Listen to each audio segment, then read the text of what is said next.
no compromise. Unga side liyo, enga side liyo. It's a GT promise. GT Holidays, South India's #1 travel brand. Max Gold. Cash for gold.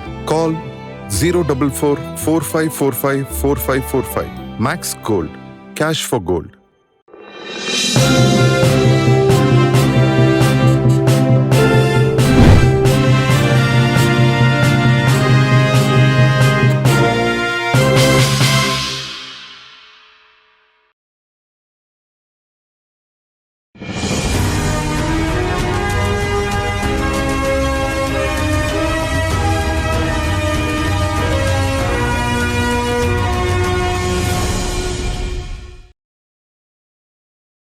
வணக்கம் நண்பர்களே, கேள்வி நீங்க பதில் நாங்க நிகழ்ச்சிக்கு உங்களை அன்போடு வரவேற்கிறோம். வாங்க இந்த வார நிகழ்ச்சிக்குள்ள போகலாம். ஆனால் முதல் கேள்வி வயநாடுல இருந்து சதீஷ் அப்படிங்கிறவர் கேட்டிருக்காரு. சமீபத்தில் வந்த கருப்பு படத்தில் நான் அந்த படத்தில் நடிச்சிருக்கேன், நிறைய பேர் பேட்டி கொடுத்துருந்தாங்க. படத்தை போய் பார்த்தா அவங்க யாரையுமே காணோம். அவங்க இந்த படத்துக்கு தேவை இல்லைன்னா ஏன் அவ்வளோ பணம் செலவு பண்ணி அவ்வளோ நேரத்தை செலவு பண்ணி அவங்க சம்மந்தப்பட்ட காட்சிகளை எடுக்கணும்? ஒருவேளை அவங்க காட்சியை நீக்கிட்டா அதை நடித்தவங்கக்கிட்ட முன்னாடியே உங்கள் காட்சியை நாங்கள் நீக்கிட்டோன்னு சொல்லிடுவாங்களா, இல்லை அவங்களே தேட்டரில் போய் படத்தை பார்த்து தான் தெரிஞ்சுக்குவாங்களா? அப்படி தேட்டரில் போய் படத்தை பார்க்கும்போது அவங்களோட காட்சி இல்லைன்னா அவங்களுடைய மனசு என்ன ஆகும்? இந்த மாதிரியான விஷயங்களை ஏன் எல்லா முன்னணி நடிகர் படங்கள்லையும் பார்க்க முடியுது? இதுக்கு என்ன காரணம் அப்படின்னு கேட்குறேன். அதான் அடிப்படையான காரணம் என்ன அப்படின்னா, அந்த இயக்குனர்களுக்கு அந்த கதையின் மீது ஒரு தெளிவான எண்ணம் இல்லாதது தான், ஒரு குழப்பம் இருப்பதால தான் இப்படி ஒரு விஷயமே நடக்குது. எல்லாத்துக்கும் மேலே பார்த்தீங்கன்னா, ஷூட்டிங் போகிறதுக்கு முன்னாலே நீங்கள் பேப்பர்லேயே அதை எடிட் பண்ணி ஒரு பக்காவான வெர்ஷனை வந்து நீங்கள் ரெடி பண்ணிவிட்டு இந்த மாதிரி ஷூட்டிங் போனீங்கன்னா இந்த பிரச்சனைகள் வரவே வராது. ஆனால் இங்கே இருக்கிற பல இயக்குனர்கள் என்னன்னா, அந்த பேப்பர் ஸ்டேஜில் பார்த்தீங்கன்னா அவங்களுக்கே ஒரு பெரிய தெளிவின்மை இருக்கும். அதுக்கடுத்து பார்த்தீங்கன்னா ஷூட்டிங் போயிட்டு வந்து கண்ணா பின்னான்னு எடுத்து வச்சுருவாங்க. அவங்க மொத்தமாக எடுத்ததெல்லாம் நீங்கள் அப்படி எடிட் பண்ணி பார்த்தீங்க அப்படின்னா ஒரு 5 மணி நேர படமாக இருக்கும். அதுக்கப்புறம் எடிட்டிங் டேபிளில் உட்காந்து, டேபிள்னு சொல்கிறோம், இப்போ எடிட்டிங்கில் உட்காந்து அதை கொஞ்சம் கொஞ்சமாக கட் பண்ணும்போது பார்த்திங்கன்னா அதில் நடித்த பல பேருடைய காட்சிகள் வந்து நீக்கப்பட்டிருக்கும். இப்போ ஒரு கேரக்டர் பார்த்திங்கன்னா படம் முழுக்க வர்ற ஒரு ரன்னிங் ரோல் இருக்கும். இப்போ அவங்களுக்கு பார்த்திங்கன்னா படத்தில் வந்து ஒரு 10 சீன் இருக்குன்னு வச்சுங்களேன், எடிட்டிங்கில் வந்து ஒரு 4 சீனு போச்சுன்னா ஒரு 4 சீன் படத்தில் இருக்கும். சில பேருக்கு பார்த்திங்கன்னா அந்த படத்தில் வந்து ஒரு 2 காட்சி 3 காட்சி தான் இருக்கும்.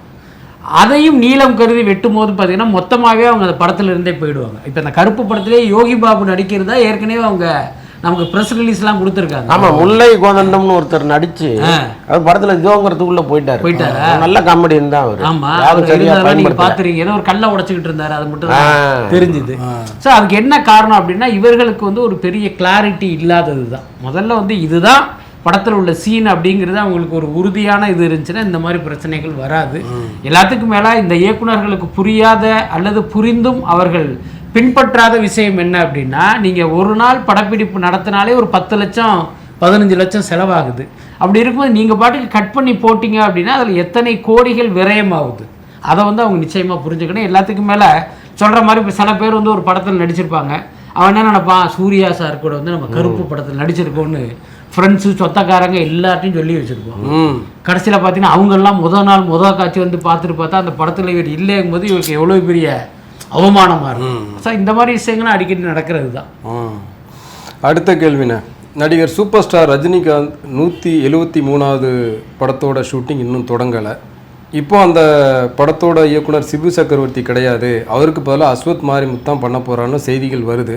ஒரு சூப்பர் ஸ்டாராக இருக்கிற ரஜினிகாந்த் இப்படி செய்கிறது சரியா? இதுக்கு முன்னாடி ஜெயிலர் படத்தோட முதல் பாகம் தயாராகிட்டு இருக்கும்போதே நெல்சன் வேண்டாம் அப்படின்னு ரஜினிகிட்ட பல பேர் சொன்னப்பவும் நெல்சனோட எதிர்காலத்தை கருதி அந்த படத்தை இயக்குற வாய்ப்பு ரஜினி கொடுத்தாரு.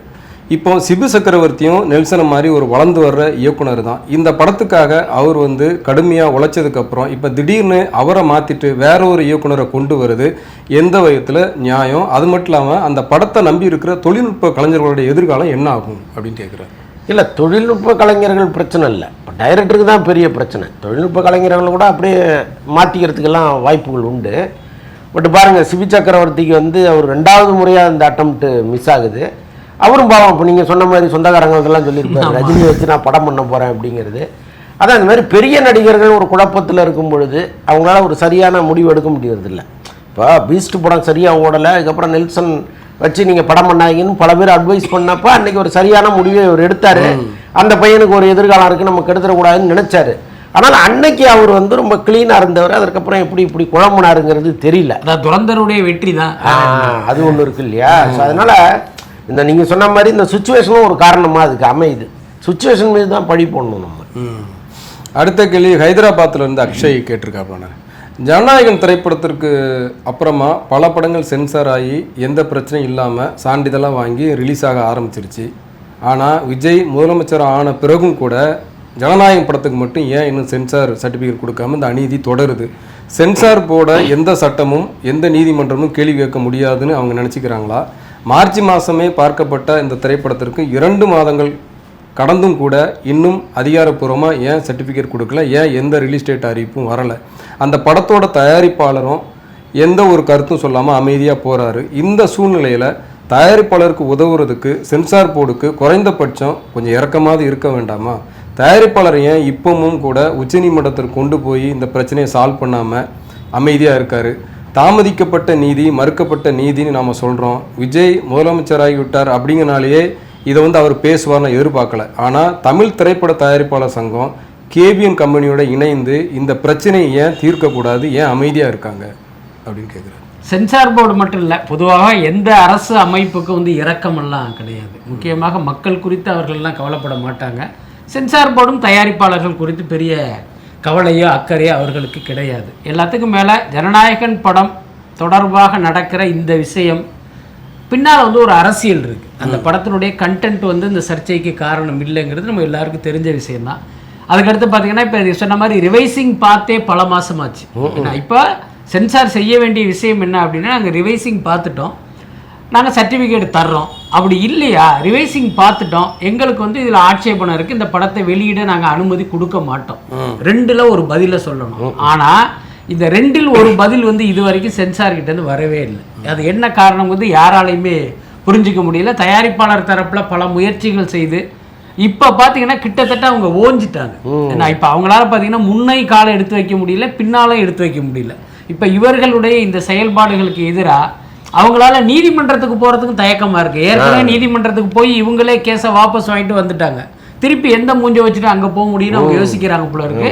இதுக்கு இடையில பார்த்தீங்கன்னா இந்த சென்சார் போர்டுக்கு சேர்மன் மாற்றப்பட்டிருக்காரு, புது சேர்மன் வந்தாச்சு.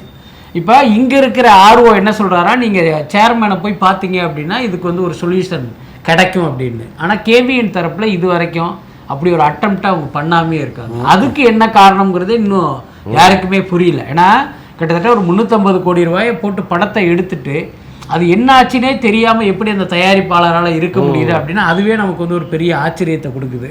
ஒருவேளை விஜய் அவர்கள் இன்னைக்கு முதலமைச்சர் ஆகிட்டாரு, அவர் முயற்சி செஞ்சு நமக்கு இந்த இதை வாங்கி கொடுத்துருவாருன்னு அவங்க நினைக்கிறாங்களா என்னங்கிறது தெரியல. இன்றைக்கி கூட நான் காலையில் அந்த நிறுவனம் சம்மந்தப்பட்ட ஒருத்தர்கிட்ட பேசினேன்.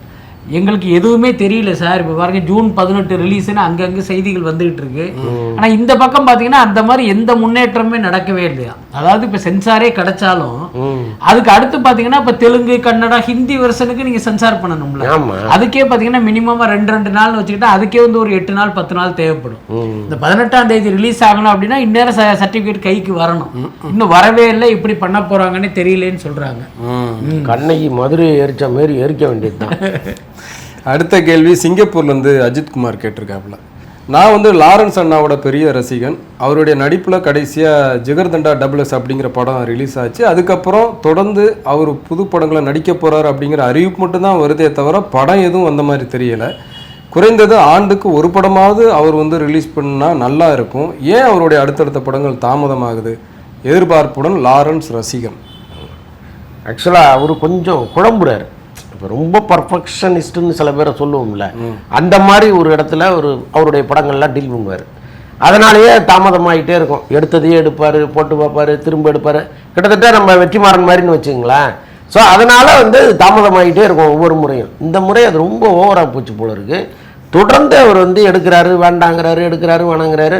ஸோ இதுதான் நம்ம விசாரித்த வரைக்கும். காஞ்சனா 4. ஆமாம். பட் என்னென்னா அவரை போன்றவர்கள்லாம் வருஷத்துக்கு 4 படம் கொடுத்து நிறையா சம்பாதிச்சாங்கன்னா அவரால் நிறைய பேர் பயன்பெறுவாங்க. ஏன்னா ஏழைகளுக்கு அள்ளி கொடுக்குறதுல அவர் இன்னொரு எம்ஜிஆராக இருக்கார். ஸோ அப்படி இருக்கிறவர் நிறைய படங்கள்ல நடிச்சு நிறைய சம்பாரிச்சு இன்னும் நிறைய பேருக்கு செய்யலாம். உதவலாமேங்கிறது நம்முடைய கருத்து. படத்தை தனியா விட்டுருங்க, அதனால் வர்ற லாபத்தை பார்க்கறேன். மட்டக்களப்புல இருந்து மயூரன் கேட்டிருக்காப்ல, கேட்டாரா? எந்த பெரிய ஹீரோ படம் வந்தாலுமே ஒரு குறிப்பிட்ட பிரிவால் எதிர்மறை தாக்குதல்கள் மேற்கொள்ளப்படும். படத்தோட முக்கிய காட்சிகளை கூட சோஷியல் மீடியாவில் ஷேர் பண்ணுவாங்க. ஆனால் சூர்யா நடித்த கருப்பு படத்திற்கு எதிராக பெருசாக எந்த தாக்குதலுமே இல்லை, காட்சிகளும் பெரிய அளவில் லீக் ஆகலை. இந்த மாற்றம் எப்படி நடந்தது? தமிழ் சினிமாவில் இருந்த அந்த நெகட்டிவ் வைப்ரேஷன் கொஞ்சம் கொஞ்சமாக வெளியில் போகுதா அப்படின்னு கேட்குறாரு. அப்படியெல்லாம் அவசரப்பட்டு முடிவுக்கு வர வேண்டிய அவசியம் இல்லை. ஏங்க இல்லை, பொதுவாக சூர்யா நீங்கள் எடுத்துக்கிட்டீங்க அப்படின்னா அவர் யாருக்குமே வந்து எதிரியாகவோ விரோதியாகவோ இல்லை.